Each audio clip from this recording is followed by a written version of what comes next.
Welcome to the Deep Dive, your shortcut to being well-informed.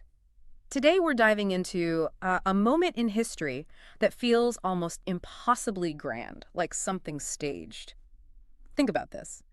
May 1910, London. Yeah. The funeral of King Edward VII. You've got 9 kings, 5 heirs apparent, more than 40 royals from like 70 different nations, all there. It's this incredible spectacle, isn't it? Plumed helmets, gold braid, crimson But sashes. works. And as history showed us, it was really the sunset of an entire era, an old world just gone. Absolutely. It's such a potent image. And it's exactly how Barbara W. Tuchman opens her incredible book, The Guns of August. In this book, well, it wasn't just another history text. No, not at all. It completely captivated people right away. Won her a Pulitzer Prize for general nonfiction, interestingly, because the subject wasn't American, so it technically didn't fit the history category back then. Right. And wasn't President Kennedy really struck by it? Gave a copy to Macmillan? He did, yeah. Apparently, he wanted them both to learn from the kind of mistakes, the pitfalls Tubman laid out so brilliantly. And you can see why. I mean, what makes The Guns of August so gripping, even when you know the horrific outcome, is just Tuxman's sheer skill. She pulls you in with these vivid, almost movie-like details. Her writing is so clear, sharp, even witty sometimes, and she has this cool detachment. It's skepticism, not cynicism, you know? Exactly. And the most amazing thing, I think, is how she makes you forget what happens next. Mm. You're reading about August 1914, and you feel the suspense, the uncertainty those people felt, even though we know the 4 years of slaughter that are coming. It's incredible. She really makes you feel like you're in it. She does. You're kind of swept into the command posts, feeling the anxiety building, seeing the awful misjudgments happen almost in real time. You're not just looking back, you're caught up in the moment. Yeah. It connects the big picture stuff, the grand strategy, right down to the very human, very flawed choices people made. So that's our mission today. We're going to take a deep dive into that absolutely critical first month of World War I using Tuchman's book as our guide. We want to understand not just what happened, but why it unfolded the way it did. Right. Exploring that mix of grand plans, human error, unexpected events, all converging to change the world forever. It's a story of, well, perfect plans meeting fallible people, isn't it? That sums it up pretty well. Okay, so let's go back to that funeral, that huge gathering of royalty. Tuchman zooms in on some key figures there whose private thoughts and later actions were just incredibly significant. Yeah, this is where her insight really shines. She doesn't just describe the scene, she gets inside their heads, or at least shows us what their actions suggest. Take Kaiser Wilhelm II, Edward's nephew, riding right up front, outwardly, solemn. But Tuchman reveals he was privately feeling this sense of, personal victory over his uncle. He called Edward Satan in private. Wow. Satan. Yeah, saw him as the mastermind behind Germany's supposed encirclement. And get this, during the mourning period, he actually corners the French foreign minister, Pichon, and suggests a Franco-German alliance against England. At his uncle's funeral. That's Yeah. something. It is. And Tuchman presents it as, a sign of Wilhelm's paranoia, his contradictory nature, a mind really pulling in different directions. And then there's King Albert of Belgium, the guy who becomes this great hero later on. Tuchman describes him looking sort of embarrassed and absent-minded there. Such a contrast to the resolve he'd show later, right? Yeah. Quiet, unassuming amidst all the pomp. Yeah. And you can't forget Archduke Franz Ferdinand, just kind of there in the crowd, tall, corpulent, and corseted, as she puts it, the future source of tragedy. Literally the spark that lights the fire, riding in the procession, for the man whose death, arguably, sped up his own assassination. It's chilling. So this sets up what Tuchman calls the great illusion, doesn't it? This idea that war was becoming impossible. Exactly. You had Norman Angel's book, also from 1910, The Great Illusion, hugely popular. It argued that war was just, economically stupid because nations were so interdependent now. And people bought into it, influential people. Oh, yeah. Viscount Escher, head of the British War Committee, was a big proponent. He thought the financial chaos alone made war unthinkable. It was a really common belief. But underneath that surface optimism. You had a very different reality brewing in military circles. Tuchman contrasts Angel with people like General von Bernhardi in Germany. His book, Germany and the Next War, was blunt. Crush France, he said, once and for all as a great power. So much for the great illusion. Exactly. It was a dangerous fantasy, blinding people to the real military planning going on. Which brings us to Germany's Schlieffen Plan. Right. The Vaster Plan. The basic idea was pretty clever on paper. Germany knew it couldn't easily fight a war on two fronts, France in the west, Russia in the east. Always their nightmare scenario. Precisely. So the plan was hit France hard and fast, knock them out in maybe 6 weeks, before Russia, with its huge size and frankly terrible railways, could get its massive army fully mobilized and into the fight. And the way to do that was? Audacious. A giant flanking maneuver, inspired by Hannibal at Cannae, apparently. Okay. A massively strong German right wing would ignore French border forts, sweep through neutral Belgium, and then wheel down to encircle Paris from the north and west. A quick, decisive hammer blow. Through neutral Belgium. That's the key, isn't it? Absolute key, and incredibly controversial.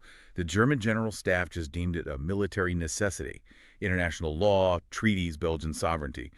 Well, they kind of brushed it aside. Did they think Belgium wouldn't fight? They seemed to assume Belgium would maybe protest, but ultimately let them pass. Tuchman digs into the mindset behind this German egoism, she calls it, influenced by figures like Nietzsche, this belief in the absolute will. It was a massive, fatal underestimation of Belgian resolve. And this ties into another delusion, the short war idea. Oh, completely. Everyone, the military leaders, economists, politicians across Europe, mostly believed any big war would be over quickly. Maybe 3-4 months tops. The economic disruption would be too great otherwise. Even though some people warned against it. Yeah, Moltke the Elder, the famous Prussian field marshal from the 1870 war, he'd actually predicted a future European war could last 7 or even 30 years.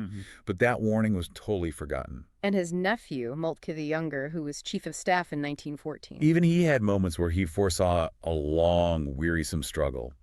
But crucially, Tuchman points out, he and his staff never actually planned for that possibility. All eggs were in the short war basket. A huge gap between a flicker of insight and actual preparation. Okay, so that's Germany. What about France? Plan 17. Plan 17 is all about élan, the offensive spirit, driven by this deep-seated desire to avenge the defeat of 1870 and, crucially, get back Alsace-Lorraine. So their plan was just attack. Pretty much. Offensive, à outrance, offense to the limit. Forget fancy maneuvers, just a powerful head-on push straight into Germany through the center, break their lines with pure fighting spirit. Which sounds brave, but maybe not. Subtle. Well, that's where the problems came in. Tuchman shows how French intelligence actually had reports about the huge German force coming through Belgium on the right wing. But they dismissed them. Consistently. The high command was fixated on their own offensive through the center. They convinced themselves the Germans must be weaker there if they were putting so many troops on the flank. It was wishful thinking, overriding intelligence. And didn't someone propose a more defensive plan earlier? Yes. General Michel, back in 1911. He saw the danger from Belgium and proposed a defensive strategy using reserve troops. But the leadership hated it. It was anathema. The dogma was, les réserves, c'est zéro. Reserves are worthless. Another example of rigid thinking Tuchman highlights. Wow. And Britain and all this, they seemed kind of on the fence. Exactly. Ambiguous is the word Tuchman uses. On one hand, you had these secret Anglo-French military conversations, staff talks, planning. British officers like Henry Wilson were scouting routes in Belgium. In practice, they were getting committed. But not officially. No. Sir Edward Grey, the foreign secretary, kept insisting Britain had no commitment. Tuchman says the political leaders kind of pulled the blanket of no commitment over their heads. A dangerous disconnect between what the military was preparing for and what the politicians were admitting to, even to themselves. So you've got these flawed plans, this web of alliances, this weird mix of optimism and paranoia, and then the assassination in Sarajevo lights the fuse. Right. June 28, 1914, Archduke Franz Ferdinand is killed. Austria-Hungary, with Germany's famous blank check of support, decides to crush Serbia. The alliance system clicks into gear.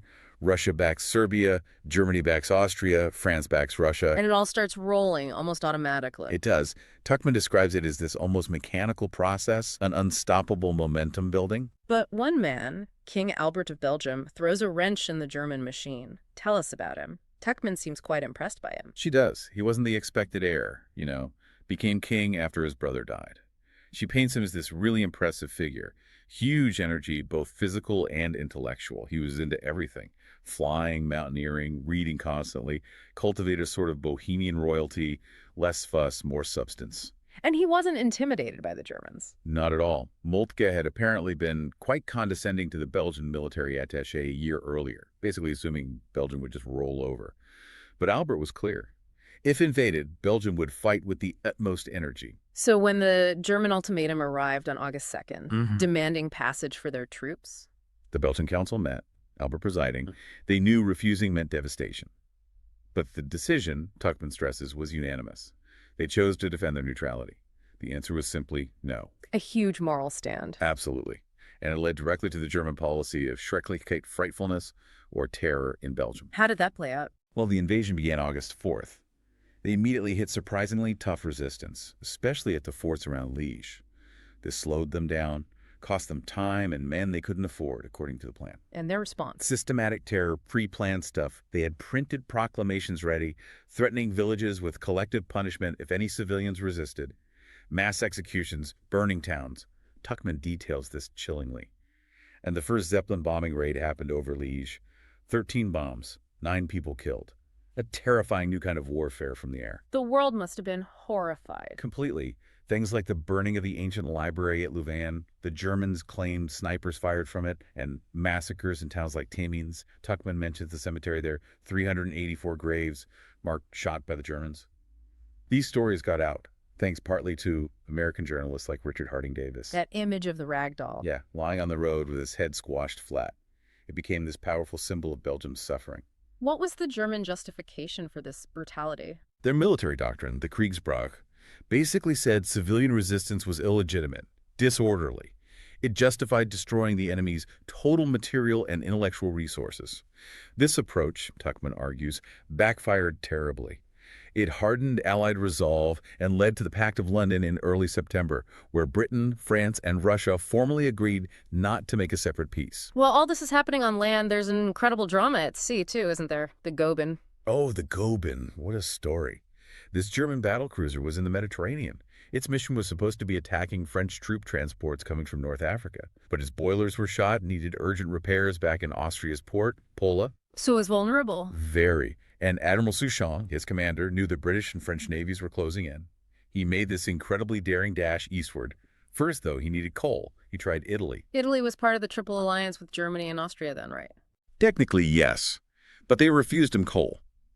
Tuchman flags this as a really early sign that Italy wasn't reliable, foreshadowing them eventually switching sides.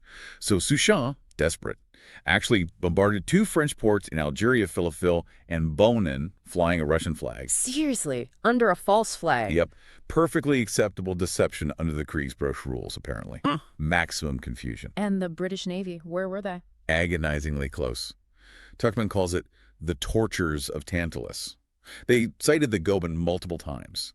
But Britain wasn't officially at war with Germany yet for the first crucial hours, and even when they were, there were confusing orders about only engaging a superior force. So they let it slip away. Admiral Milne, the British commander, guessed wrong. He thought that Goeben must be trying to break out westward, towards the Atlantic. And Admiral Trowbridge, commanding a cruiser squadron, actually had a chance to intercept, but decided that Goeben was technically a superior force to his cruisers and broke off pursuit, sticking rigidly to his orders. Another case, Tuchman implies, of inflexible thinking with massive consequences. Because the Goeben didn't head west. No. Suchet made it to Constantinople, arriving on August 10th. Tuchman calls its arrival a tremendous cargo of fate. Why? What was the impact? Huge. The arrival of this powerful German warship, which was then nominally sold to the Ottoman Navy, was a massive factor in convincing the Ottoman Empire to join the war on the side of Germany and Austria-Hungary. Which changed everything in the Middle East. Completely reshaped the war, opened up new fronts, led to Gallipoli, the Mesopotamian campaign, ultimately redrew the map of the modern Middle East. All stemming, Tuchman shows, from this one ship's escape, driven by naval misjudgments. Astonishing. Okay, let's shift focus to the Eastern Front. France was counting on the Russian steamroller to relieve pressure in the West, right? Desperately. They begged the Russians to attack Germany by M15, the 15th day of mobilization. They needed Germany to pull troops away from the invasion of France. But the steamroller wasn't really a steamroller. Not even close. Tuchman just dismantles that myth. The Russian army, she shows, was plagued by problems. Terrible intelligence, chronic shortages of everything, especially munitions. The war minister? Sokolov famously hadn't even spent the money allocated for them. Seriously? Yeah, organization was chaotic, transport was pathetic. They had something like 418 motor vehicles for the entire army. And then, bafflingly, the Tsar imposed prohibition right at the start of the war. instantly cutting off about a third of the government's revenue from vodka taxes. It sounds like a mess. A total mess. The commander-in-chief, Grand Duke Nicholas, apparently wept when appointed, feeling completely unprepared. Corruption, inefficiency. They were crippled before they even started, really. Yet they did attack. They did. Pushed by the French police, they launched this premature invasion of East Prussia before they were properly ready. Which led to Tannenberg. Yes, the Battle of Tannenberg, late August, an absolute catastrophe for Russia. Tuchman vividly describes how one of the two invading armies, Samsonov's Second Army, walked right into a German trap, got encircled, and was utterly destroyed. Samsonov himself committed suicide. A disaster. For Russia, yes, around 170,000 casualties. But here's the incredible irony Tuchman points out. This disastrous offensive did achieve France's objective, just not in the way anyone intended. How so? Because the initial Russian advance, even though doomed, panicked the German high command. They actually pulled two vital army corps from the Western Front away from the main push towards Paris and sent them east to deal with the Russians. Just as the Schlieffen Plan was reaching its climax. Exactly. A decision made out of fear on the Eastern Front that would have enormous, perhaps decisive consequences for the Battle of the Marne that was about to happen in the West. A terrible Russian sacrifice, but one that bought the French crucial breathing room. Meanwhile, back in the West, Plan 17, the French offensive. It completely collapsed. That headlong charge into Lorraine and the Ardennes Tuchman describes. It ran straight into prepared German defenses, machine guns, heavy artillery. The French suffered horrific casualties and were soon in full retreat. So much for Elan overcoming firepower. And Joffre, the French commander, how did he react? Outwardly, Tuchman says, he maintained this famous imperturbability. Kept his routine 3 meals a day, bed by 10 p.m., rock solid. But inwardly, stubbornly clinging to Plan 17's basic ideas. He blamed the execution by his generals and troops, not the fundamental flaws in the plan itself. He started ruthlessly firing generals Limoges, they called it, sent off to Limoges at the first hint of failure. Created a real climate of fear, Tuchman suggests. And Paris, the Germans are getting close, weren't they? Dangerously close. Yeah. Panic was starting to set in. They appointed General Gallieni as military governor. Tuchman portrays him as sharp, experienced, a colonial veteran.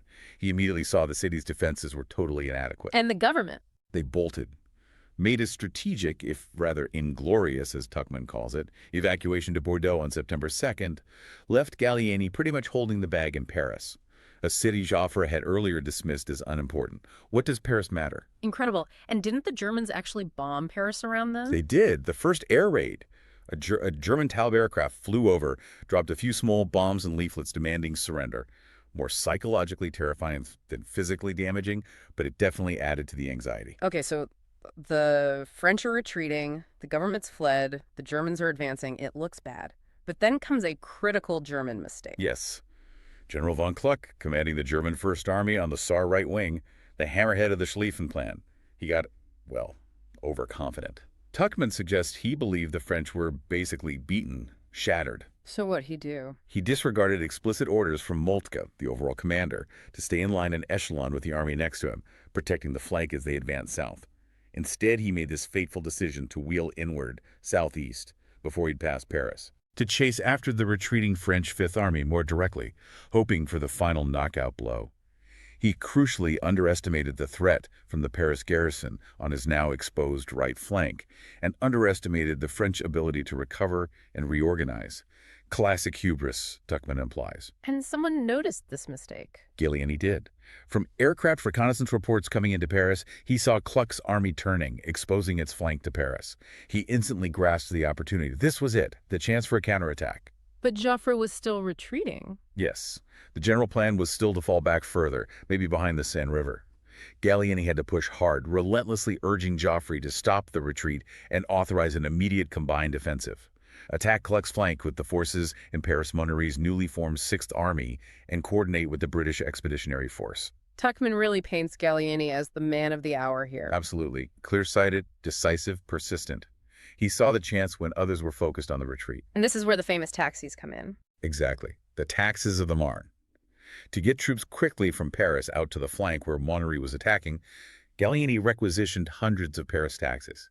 It's become this iconic symbol of desperate, last-minute improvisation saving the day. Another one of those vivid details Tuchman excels at. What about the British? Were they ready to jump back in? Initially, no. Sir John French, the British commander, felt his army was battered, exhausted, incapable of serious effort after the long retreat. He wanted to pull back further, refit. Oh, how did they get involved? It took serious pressure, diplomatic efforts, and crucially, a personal face-to-face appeal from Joffre to Sir John French. Tuchman describes this tense meeting. Eventually, French agreed to join the offensive. It highlights again how individual interactions and decisions could still swing things, even then. And Moltke, back in German headquarters in Luxembourg, what did he know? He was getting confused reports. News of the French counterattack near Paris reports that other German armies were bogged down. He was losing his grip on the battle, physically distant and seemingly overwhelmed. So he sent someone. Yes.